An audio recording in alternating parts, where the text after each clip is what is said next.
যে গরু লাত্তি মারছে আপনাকে, যে পাড়া দিছে বা গুতা মারছে, এটা কিন্তু সবাই গুরুত্ব দিয়ে শোনার দরকার। বা ওই জয়েন্টের মাঝখানে রগ আছে একটা, এই গর্দানের হাড্ডি না দেখালে বুঝতে পারবেন না। এই রগটা, এই যে জয়েন্ট দেখছেন এখানে, হ্যাঁ, দিলে মুখ দিয়ে নাক দিয়ে ব্লাডিং হয়। গরু বাচ্চা দেয় বছরে একটা, এটা জোয়ান হতে লাগে 2 বছর। ওই সময় ছিল মূর্খ দেশ, এখন হলো শিক্ষিত দেশ। এখন শিক্ষিত দেশের মধ্যে সব জিনিসের অভাব। 30, 40, 50, 60 নিলাম, 70 নিলাম, 80 নিলাম ঈদের আগে। 10 টাকা বাজারে নিয়ে গেলে মানে তাও টাকা বাঁচত, আর এখন মানে 2-3 হাজার টাকা নিয়ে গেল বাজারে হয় না।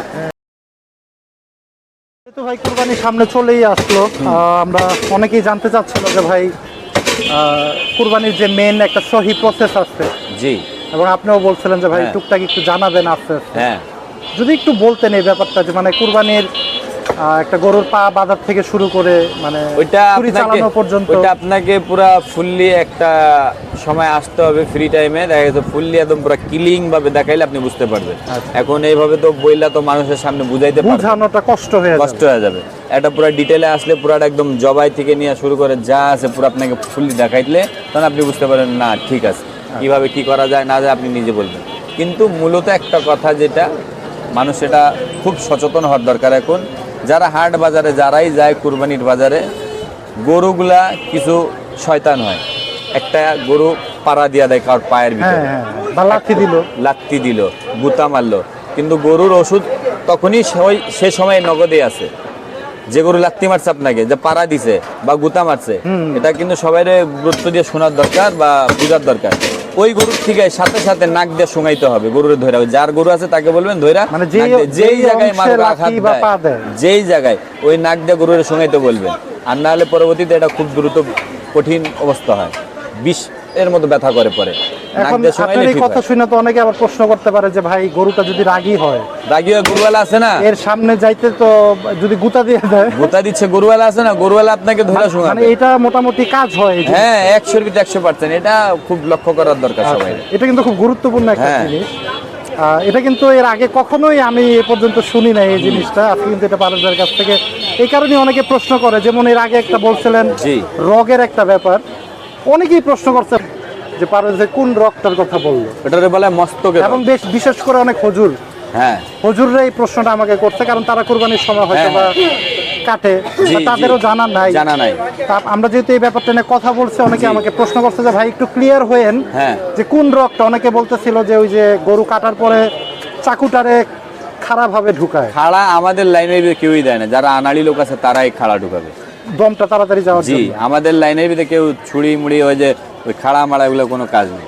আচ্ছা, বুঝতে পারছেন? আপনাকে মানে ওটা পুরো ক্লিয়ারলি না দেখাইলে আপনি পুরো বুঝতে পারবেন, ওটা ফুললি ক্লিয়ারলি দেখাইলে তখন বুঝতে পারবেন। এটা মানে গলার কোন অংশে থাকে ভাই একটু যদি বলতেন? ওই যে এইখানে একটা হাড় আছে, যে এটারে বলা হয় এই মাথার হাড্ডির সাথে জয়েন্ট থাকে, গর্দানের, পিছনে গর্দানের মাথার হাড্ডির সাথে জয়েন্ট থাকে। ওই জয়েন্টের মাঝখানে রগ আছে একটা, এই গর্দানের হাড্ডি না দেখালে বুঝতে পারবেন না, রগটাও দেখাই দেয়। আচ্ছা, একটু দেখাই আমরা। পারভেজ ভাই কিন্তু আজকে আপনাদের প্রশ্নের উত্তর কিন্তু আজকে আমরা দিতে যাচ্ছি। কোন রগটা কাটা যায় না বা নিষেধ আছে সেটা কিন্তু আমাদের পারভেজ ভাই একটু দেখানোর। এই যে এই রগটা, এই রগটা এই যে দেখছেন, এই রগটা এই যে জয়েন্ট দেখছেন এখানে, হ্যাঁ, এই জয়েন্টের সাথে এই রগটা লাগানো থাকে, মস্তকের রগ বলা এটা, ঠিক আছে? এটা মস্তকের সাথে একদম মিক্স আছে, এটাই এই রগটাই কাটা নিষেধ আছে। মানে এটা দম যাওয়ার আগ পর্যন্ত কাটা যাবে না, আপনার নাহার করতে পারবেন। এই যে এখানে আপনার কি গলার মাঝখানে আবার দেখবেন ছুরি ঢুকাবে, এখানে ঢুকিয়ে ওই যে রক্তগুলা ব্লাডিং বের করবে, ওটা করা যায়, ওটা বলে নাহার। আচ্ছা, আর এই রগটা কাটা একদম নিষেধ আছে, মানে এটা কাটাই যাবে, একদম নিষেধ, বন্ধুরা নিষেধ। এই যে এই রগটা দেখতেছেন, এই যে সিনার গর্দানের এই যে গর্দান, এই যে এই জায়গা মাথার জয়েন্ট থাকে, এই যে এই রগটা এই যে দেখছেন, এই যে রগটা, এটা কাটা একদম নিষেধ। হ্যাঁ, এটা বলা হয় হারাম গুদ্দি। হারাম গুদ্দি, এটা তো কেউ খাওয়ার জন্য না, এটা তো আপনার একদম ফালাই দেয়। বাহ, চমৎকার ভাই, ধন্যবাদ আপনাকে কষ্ট করে এই জিনিসটা দেখানোর জন্য। অনেকে উপকৃত হবে, কারণ অনেকেই এই প্রশ্নটা আমাকে করতেছিল, এই যে পারভেজ ভাই কিন্তু ফালাই দিচ্ছে এই রগটা, এটা কিন্তু হারাম এবং এটা কিন্তু খাওয়া যায় না, খাওয়াও যায় না। এই যে মানুষ যে স্টক করে দেখবেন, স্টক করলে এই রগটা কিন্তু ছিঁড়া যায়, ছিঁড়ার পর মুখ থেকে মাথা থেকে ব্লাডিং হয়, ব্রেন স্টক করছে বলে না, এই রগটা ছিঁড়ে যায়, ছিঁড়লে মুখ দিয়ে নাক দিয়ে ব্লাডিং হয়। আর এটা রক্তটা কাটলে ওই তাহলে হত্যা করা হলো গরু। আচ্ছা, আর এই এটা রক্তটা কাটা জায়েজ নিষেধ, থাকলো। জায়েজ না। বাহ, চমৎকার বন্ধুরা, চমৎকার দৃশ্য কিন্তু আজকে একটা আমরা তুলে ধরার চেষ্টা করলাম এবং পারেশ ভাই কিন্তু আমাদের দেখিয়ে দিল। এবং এই পাশে কিন্তু ক্রেতারা কিন্তু তাদের পছন্দ মতো কিন্তু মাংস সংগ্রহ করতে চলে আসছে এবং দেখতেছে কিন্তু এভাবেই কিন্তু 700 টাকায় ঝুলানো থাকে পারেশ ভাইয়ের দোকানে। যারা নেবেন তারা কিন্তু আপনাদের পছন্দ মতো কিন্তু আপনারা নিতে পারবেন মাংসের পিসগুলি। এবং আমরা একটু আঙ্কেলের সাথে কথা বলি, অনেকে আঙ্কেলের একটু খোঁজ খবর নিতে চান, জানতে চান। আসসালামু আলাইকুম আঙ্কেল। ওয়ালাইকুম আসসালাম। কেমন আছেন আপনি? আলহামদুলিল্লাহ ভালো, শরীর স্বাস্থ্য ভালো তো? আল্লাহর রহমত। এই যে গরুর দামে তো বাড়তেছে কেন বলেন আপনি এবারে? এই সময় গরুর দাম আর বাড়ে। কোনটা? কিন্তু এরকম তো কোথাও দেখি নাই। আর কোনটা? এটাই আমাদের দেশে জনগণ হয়ে গেছে বেশি, 920, খাদ্য হয়ে গেছে কম। 1000 মিলাই দিয়ে দেয় কলিজা দিয়ে একটু। হ্যাঁ? আর এখন উৎপাদনটা ওরকম ভাবে কেউ করে ওরকম না। হচ্ছে না। আর আমরা হলো মুসলিম, আমাদের দেশ হলো মুসলিমদের, আমরা গরু মাংস বেশি পছন্দ করি। হ্যাঁ হ্যাঁ হ্যাঁ, কারণ এটা মনে করেন গরু বাচ্চা দেয় বছরে একটা, জি, এটা জোয়ান হতে লাগে 2 বছর। 2 বছর। এই 2 বছরের ভিতরে না হলো কয়েক লাখ কয়েক লাখ কি কয়েক কোটি গরু জবা হয়ে যায়। জমা হয়ে যায়। তো গরু আসবে কোন থেকে? আমাকে সময় আমরা যখন ছোট ছিলাম, এই সকালবেলা আজানের সময় ঘুম থেকে উঠতাম, ওই আয়া পুচকুনের মধ্যে আমরা মুখ হাত ধুইতাম পুকুরে মুখ হাত ধুইতাম আর দেখতাম অত সকালে গরু বাছুর ছাগল মাঠে মুঠে ঘাস খাইতে। এখন তো গরু ওয়ালাইকুম আসসালাম, আলহামদুলিল্লাহ, কেমন আছেন? দেশ গ্রামে গেলে ওইখানেও নাই। আচ্ছা, আসেন খুব কঠিন। আসেন। খুব কঠিন। ওই সময় ছিল মূর্খর দেশ, এখন হলো শিক্ষিত দেশ। এখন শিক্ষিত দেশের মধ্যে সব জিনিসের অভাব। বাহ, চমৎকার একটা কথা। শিক্ষিত সমাজের ভিতরে সবকিছুর অভাব, যেখানে বাড়ার কথা ছিল সেখানে হয়েছে অভাব। কিন্তু আমরা বলতেছি আমরা জীবনযাত্রা সহজ করতেছি, সহজ হচ্ছে, কিন্তু আসলে কিন্তু আমরা কঠিন হচ্ছি আরো। কঠিন হচ্ছে। আপনাদের সময়গুলো তো আপনারা খুব সুন্দরভাবে খুব সুন্দরভাবে কাটেছি এবং অল্প টাকা হইলেই চলতে পারছেন। চলছি। এখন তো দেখা যায় যে মাসে 1 লাখ টাকা হইলে চলতে কষ্ট হয়ে যাচ্ছে। কষ্ট হয়ে যায়, অবশ্যই কষ্ট হয়।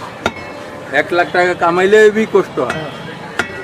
কামানো কষ্ট, আবার ভাঙতে বেশি সময় লাগে। সময় লাগে না, মিনিটে খরচ হয়ে যায়। কি একটা সমাজে আমরা আছি বর্তমানে। কি মনে হয় আঙ্কেল, গরুর দামটা কি আসলে কুরবানির পরে কি কমতে পারে কিনা? কুরবানির পরে কিছুটা কমতে পারে, কিছুটা কমতে পারে, কিন্তু এখন কমবে না। এই যে পারেশ ভাই বলতেছিল যে মানে ব্যবসা অলরেডি ছাইড়া দেওয়ার চিন্তা ভাবনা, যে ভাই পালাই যাবো। কি করবো, বেশি লস হলে তো প্রত্যেকদিন লস হলে তো চলবো না। যদি সমানের মধ্যে থাকতাম, যা কালকে লস হইলো আজকে কিছু টাকা লাভ হইলো, পরশু দিন অমন হয়ে গেল, এরকম চলা যায়। আর প্রত্যেক দিন যদি 10, 15, 20 যাইতে থাকবো, তা আমার বাপের তো ভিটা না যে আমি ওইটা ভাঙুম আর লাগামু। ঠিক আছে। আপনার সাথে আমি আচ্ছা, একমত আচ্ছা, আচ্ছা। এটাই। তবে আবার জনগণও আপনাদের চাচ্ছে যে কমে দেওয়ার জন্য, যেহেতু জনসেবাই বলা যায়। হ্যাঁ, নিজেদের লস দিয়ে বা এই যে বর্তমান বাজারে 700 টাকায় গরুর মাংস দিতেছেন, এটা কিন্তু অনেক কঠিন ব্যাপার। এটা যারা বুঝে তারা বুঝবে। 620 টাকা থেকে শুরু হয়ে গেছে। তা তো 620 টাকা কেজি বেচছি, তখন মুনাফা হয়েছে, হ্যাঁ 620 করে দিচ্ছি। তখন লাভ হয়েছে। এখন 700 টাকা কেজি বেচা ক্ষতি হচ্ছে। তাহলে এবার চিন্তা করেন কেমন অবস্থা হয়েছে। 620 30 টাকা নিচে এখান থেকে।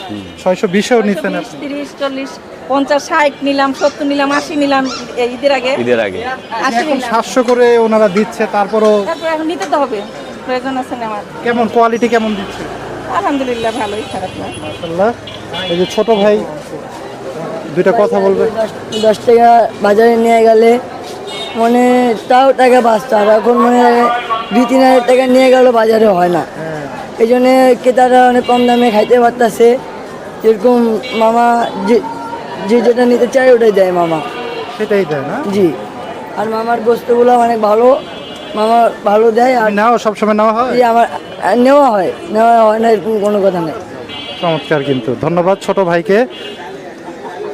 এবং ছিলাম কিন্তু আমরা পারেশ ভাইয়ের কাছে। তো ভাই, ক্রেতাদের কাছ থেকেও তো মোটামুটি দাম আপনারা 700 হিসাবেও মানে খুব বেশি একটা খারাপ ফিডব্যাক পাচ্ছেন না। ক্রেতারাও মোটামুটি এখন বুঝতেছে যে গরুর দামটা বেশি। 2-1 জন এরকম আছে কিনা যে একটু রিয়েক্ট করে যে একটু না ভাই, না 610 থেকে আপনাদের জার্নিটা না না না, এগুলা কিছুই না। হয় না। কে তো যে একটা লাউ, ছোট লাউ কিনতে গেলে 150 টাকা লাগে, 1 কেজি বেগুন বা করলা কিনতে 150 টাকা কেজি। তো ওই হিসাবে তারা বোঝে না, এখন অবশ্যই দাম আছে, এটা তারা বলার কিছুই নেই। ভাতের চাই লেগে গেছে আপনার কি 100 টাকা কেজি, 95 টাকা কেজি। হ্যাঁ, তাহলে মানুষ তো বুঝে, এখন তার ও বুঝ নাই যে বুঝবে না। যাক চমৎকার। কিন্তু আজকে কয়টা গরু হয়েছে পারস ভাই? 2টা ভাইয়া। 2টা হয়েছে, 2টাই কিন্তু বকন ছিল। এবং এই যে মাংসের কোয়ালিটিটা আমরা যদি একটু দেখাই, আর কোনটা? বকন গরুর মাংস কিন্তু দিচ্ছে পারস ভাই 2200 700 টাকায়।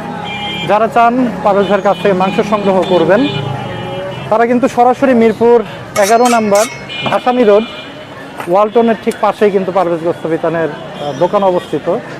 এবং কেউ যদি নাম্বারে যোগাযোগ করে যদি আসতে চান, সেক্ষেত্রে নাম্বারটা হচ্ছে 01944 এটা আমাদের পারভেজ ভাইয়ের নাম্বার। চাইলে আপনারা যোগাযোগ করেও কিন্তু পারভেজ ভাইয়ের দোকানে আসতে পারেন। সে প্রত্যাশায় আজকে বিদায় নিব। সবাই ভালো থাকেন, সুস্থ থাকেন। আল্লাহ হাফেজ, আসসালামু আলাইকুম।